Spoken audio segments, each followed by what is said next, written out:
Assalamualaikum warahmatullahi wabarakatuh. Baiklah, kami dari kelompok 2 yang beranggotakan Aininda Leli Elsya, Lina Septia Afifa, Yori Sardi, Putri Nadia Zahra, dan saya sendiri Zefrian akan mempresentasikan hasil makalah kami dengan judul Hiwalah. Yang pertama, pengertian hiwalah.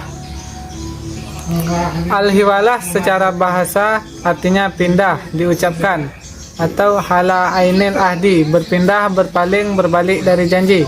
Sedangkan secara istilah, definisi al-hiwalah menurut ulama Hanafiyah adalah memindah penuntutan atau penagihan dari tanggungan pihak yang berutang kepada tanggungan pihak yang harus membayar utang. Dengan adanya al-hiwalah ini, menurut kesepakatan ulama, pihak yang berhutang tidak ditagih lagi. Menurut Zainul Arifin, hiwalah berarti akad pemindahan hutang atau piutang suatu pihak kepada pihak lain. Dengan demikian, di dalamnya terdapat 3 pihak, yaitu pihak yang berhutang, pihak yang memberi utang, dan pihak yang menerima pemindahan. Menurut mazhab Maliki, Hambali, dan Syafi'i, hiwalah ialah pemindahan atau pengalihan hak untuk menuntut pembayaran utang dari satu pihak ke pihak lain. Perbedaan di antara definisi di atas terletak pada kenyataan bahwa mazhab Hanafi menekankan pada segi kewajiban membayar utang, sedangkan ketiga mazhab lainnya menekankan pada segi hak menerima pembayaran hutang.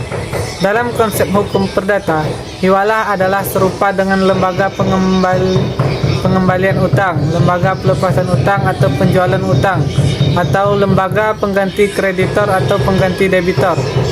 Dalam hukum perdata dikenal lembaga yang disebut subrogasi dan novasi, yaitu lembaga hukum yang memungkinkan terjadinya penggantian kreditor atau debitor. Ada beberapa prinsip dari hiwalah, yaitu yang pertama tolong menolong, kedua tidak boleh menimbulkan riba, dan yang ketiga tidak digunakan untuk transaksi objek yang haram atau maksiat. Dasar hukum hiwalah ini disyaratkan oleh Islam dan dibolehkan olehnya karena adanya masalah butuhnya manusia kepadanya serta adanya kemudahan dalam bermuamalah.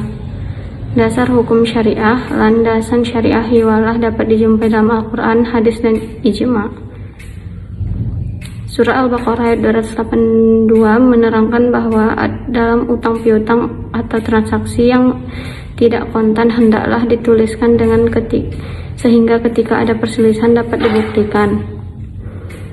Pada hadis ini tampak bahwa Rasulullah memberitahukan kepada orang yang mengutangkan, jika orang yang berutang menghiwalahkan kepada orang yang kaya atau mampu, hendaklah ia menerima hiwalah tersebut dan hendaklah ia menagih kepada orang yang menghiwalahkan.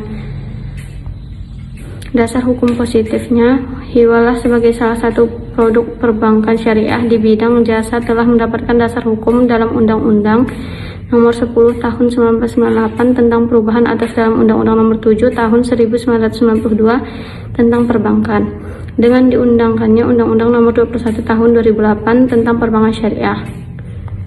Pasal 3 PBI dimaksud menyebutkan pemenuhan prinsip syariah sebagaimana dimaksud, antara lain dilakukan melalui kegiatan pelayanan jasa dengan mempergunakan antara lain akad kafalah, hiwalah, dan syaf. Yang B itu rukun dan syarat hiwalah. Poin pertama itu rukun. Menurut mazhab Hanafi, rukun hiwalah hanya ijab atau pernyataan yang melakukan hiwalah dari muhil atau pihak pertama, dan qabul pernyataan menerima hiwalah dari muhal yaitu pihak kedua kepada muhal alaih atau pihak ketiga. Sedangkan menurut mazhab Maliki, Syafi'i, dan Hambali, rukun hiwalah ada 6, yaitu yang pertama itu muhil atau orang yang berhutang kepada pihak yang haknya dipindahkan.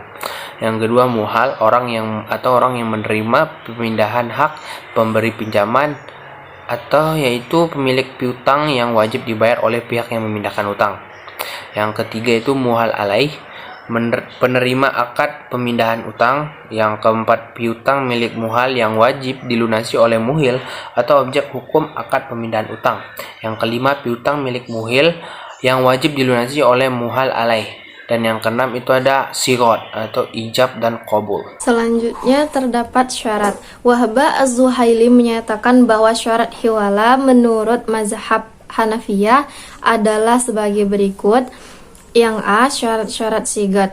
Akad al-hiwalah terbentuk dengan terpenuhinya ijab dan qabul atau sesuatu yang semakna dengan ijab qabul seperti dengan pembubuhan tanda tangan di atas nota al-hiwalah dengan tulisan dan isyarat. Yang B. Syarat-syarat al-muhil. Yang pertama, harus orang yang memiliki kelayakan dan kompetensi untuk mengadakan akad, yaitu orang yang berakal dan balik. Yang kedua, ridho dan persetujuan al-muhil, maksudnya atau kemauan sendiri, tidak dalam keadaan dipaksa. Yang C. Syarat-syarat al-muhal.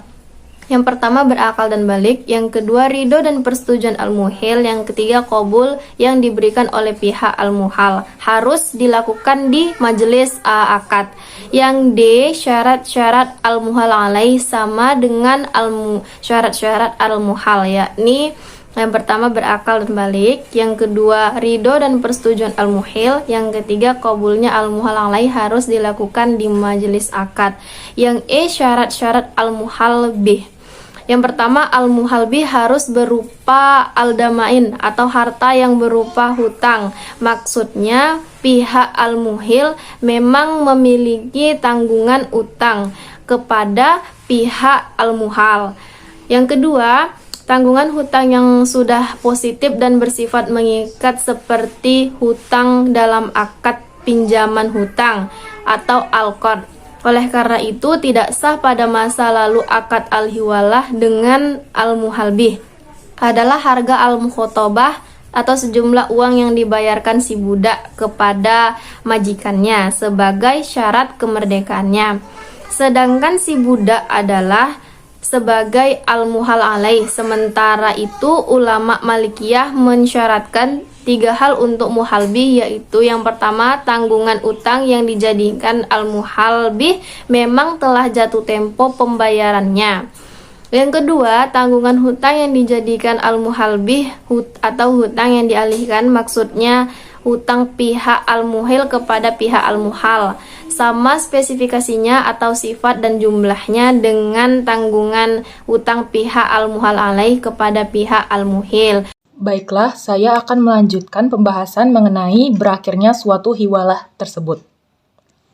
Berakhirnya suatu hiwalah dapat diuraikan. Yang pertama adalah apabila kontrak hiwalah telah terjadi, maka tanggungan muhil menjadi gugur. Yang kedua, jika muhal alaih bangkrut atau meninggal dunia, maka menurut pendapat jumhur ulama, muhal boleh lagi kembali menagih utang itu kepada muhil. Menurut Imam Maliki, jika muhil menipu muhal di mana ia menghiwalahkan kepada orang yang tidak memiliki apa-apa atau fakir, maka muhal boleh kembali lagi menagih hutang kepada muhil. Poin ketiga, jika muhal alaih telah melaksanakan kewajibannya kepada muhal. Ini berarti akad hiwalah benar-benar telah dipenuhi oleh semua pihak. Poin keempat, jika meninggalnya muhal sementara muhal alaih mewarisi harta hiwalah karena pewarisan merupakan salah satu sebab kepemilikan. Jika akad ini hiwalah muqayyadah, maka berakhirlah sudah akad hiwalah itu menurut mazhab Hanafi. Poin kelima, jika muhal menghibahkan atau menyedekahkan harta hiwalah kepada muhal alaih dan ia menerima hibah tersebut. Jika muhal menghapus bukan kewajiban membayar hutang kepada muhal alaih. Mungkin sekian dari kelompok kami, yaitu kelompok 2. Mohon maaf jika banyak kesalahan. Sekian dari saya. Wassalamualaikum warahmatullahi wabarakatuh.